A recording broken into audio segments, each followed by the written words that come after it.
Hi, I'm going to be showing you how to make a volcano. First, you'll need something to put it in. This is just my mold. You can use anything, like a cup or something you don't use anymore. Second, you'll need to use baking soda.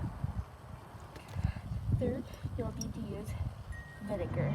It doesn't matter what kind of vinegar, it just matters if it's vinegar. Okay, first, you're going to add baking soda into your mold. Make sure to get a lot in there. Okay, second, you'll need to put the vinegar in, and that will make the volcano.